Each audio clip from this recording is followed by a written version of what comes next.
سلام هرکلی کوم ستړي مه شئ د نان پلس چینل محترمو لیدونکو وخت مو بخیر په موکړی د نن ورځې تازه لنډو او مهمو خبرونو ته بسم الله الرحمن الرحیم بریتانیا د هغو سلګونو افغانانو د کډوالۍ غوښتنې رد کړي چې امریکا ته یې د لیږد بهیر ځنډېدلی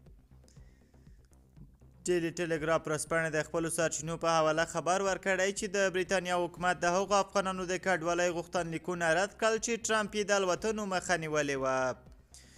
د راپور له مخې دا هغه کډوال دی چې په پاکستان کې له نامعلوم برخلیک سره مخ شوي دي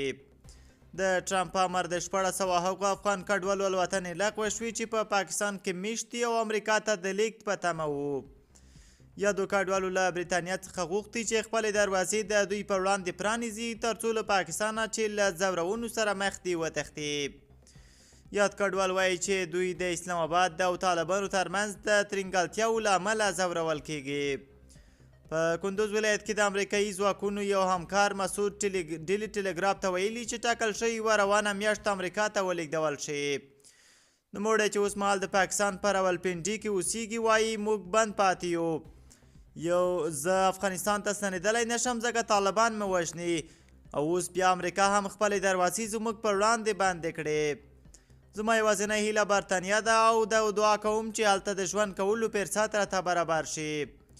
یاد ورځپاڼه د خپلې سرچینې په حواله خبر ورکړی چې ټاکل شوي بریتانیایي چارواکي په دغه هیواد کې د میشتېدو په موخه د دغو کډوالو غوښتنلیکونه رد کړي د امریکایي ځواکونو بل افغان همکار میسم سایي چې 30 کاله عمر لري وویل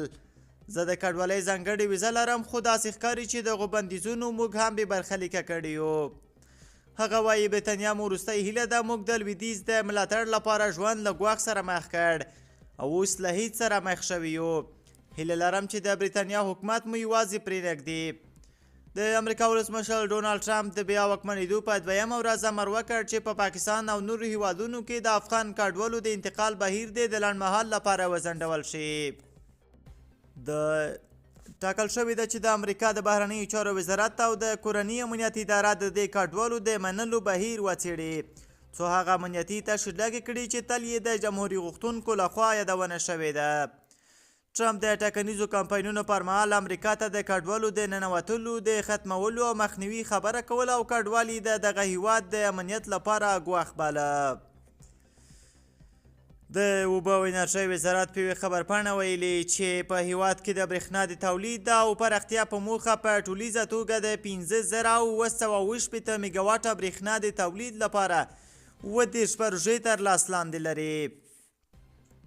د خبرپاڼې پر حوالې دغه وزارت ویلي چې په بېلابېلو ولایتونو کې او له بېلابېلو سرچینو لکه له اوبو لمر ډبرو سکرو او باد څخه د برېښنا د تولید لپاره ګڼې پروژې تر لاس لاندې لري چې له دې ډلې په نغلو کې د 10 میګاواټه لمریزې برېښنا یوه پروژه بشپړه او ګټه اخیستنې ته سپارل شوې ده له ترکمنستانه د 1000 میګاواټه برېښنا واردولو د پل علم د 100 میګاواټه برېښنا د غزني د لمریزې برېښنا 150 میګاواټه د نغلو د لمریزې برېښنا د 100 میګاواټه کندهار کې د 30 میګاواټه په بلخ ولایت کې له ډبرو سکرو 100 میګاواټه او د اوفي بهرام شرکت له لوري د 250 میګاواټه د برېښنا د تولید پروژې د هوکرلیک په پړاو کې دي او ډیری دغه پروژې د اسلامي امارت د مشر له لوري منظور شوي هم دي افغان بانک وایي د افغانیو ارزښت ساتلو لپاره به اړین ګامونه پورته کړو که څه هم د هیواد په پولي بازارونو کې د ډالرو په وړاندې د افغانیو بیه راټیټه شوې خو د افغانستان بانک ډاډ ورکوي چې د افغانۍ ارزښت ساتنې لپاره به اړین ګامونه پورته کړي په دې تړاو د افغانستان بانک له لوري خپره شوې اعلامیه کې ډاډ ورکړل شوی چې افغانۍ د ارزښت ساتلو لپاره کافي سرچینې په واک کې لري او د پولي بازارونو او مالي بنسټونو د اسعارو اړتیاو پوره کولو لپاره اړین ګامونه ترسره کوي د افغانستان بانک اعلامیې یوه برخه خپلو ټولو هیوادوالو ته ډاډ ورکوو چې د افغانستان بانک د تیر په څیر د بیو د ثبات او د افغانۍ د ارزښت ساتنې لپاره اړین اقدامات ترسره کوي په پولي بازارونو کې نوسانونه د نورو هیوادونو په څیر یو طبیعي او معمول اقتصادي حالت دی چې د اندېښنې وړ خبره نه ده د افغانستان بانک کافي سرچینې په واک کې لري او د بیو د ثبات نقدینګۍ د پولي بازارونو او مالي بنسټونو د اسعاري اړتیاو د پوره کولو لپاره اړین اقدامات ترسره کوي.